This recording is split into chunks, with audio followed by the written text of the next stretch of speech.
there's a huge problem with fertility at the court of Arthur. And again, I got to really stress, this is not just about sex.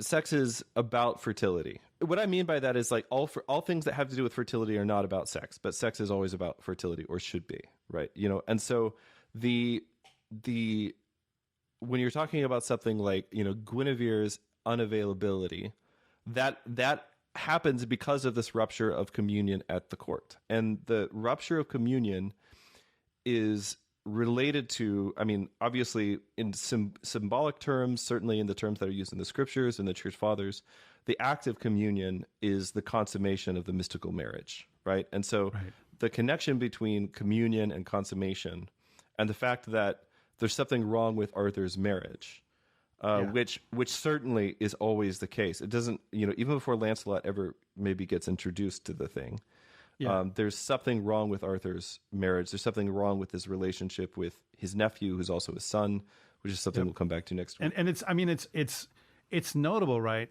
Like all of these people are reading the scriptures in Latin. When Jesus is on the cross and he's about to give up his spirit, he says in Latin, "Consummatum est." Yeah. Which gets translated, you know, I mean, to telestai or whatever it is in Greek, which, you know, is related to the word telos, meaning end or purpose, right? Teleology.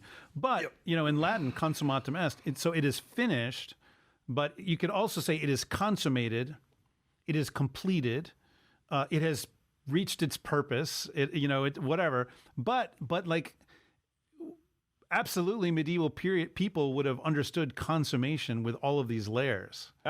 Yeah, I mean that's the thing. It's just a natural way to think about the world, and there's so many things in our society that are sick and diseased, which make us, we sort of like just see sex in its own category, right? Among other things, right? That's one of the problems. Is sort of seeing it as the thing that doesn't actually have anything to do doesn't necessarily have anything to do with raising the family or all these other things, doesn't really necessarily have anything to do with intimacy or communion with a person, right? All these different problems. And so because of that, you can really, if you bring that to the table when you're reading these kinds of stories, you can really go sideways.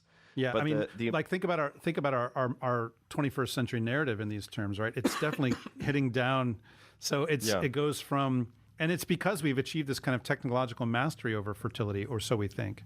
Yep. It goes from, you know, the model that you just described, which is fertility is about building the family and so forth, and therefore that's what sex is for, in its greatest sense.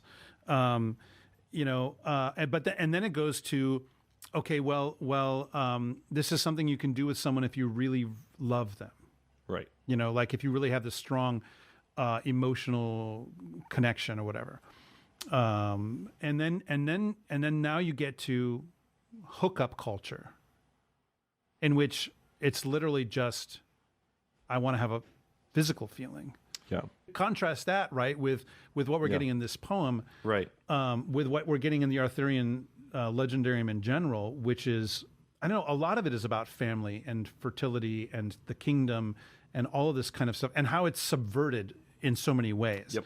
Like it's in some ways it's telling the same story, right? The same kind of what the Greeks would have called porneia, right? But it shows how it's going wrong. It shows what the consequences are.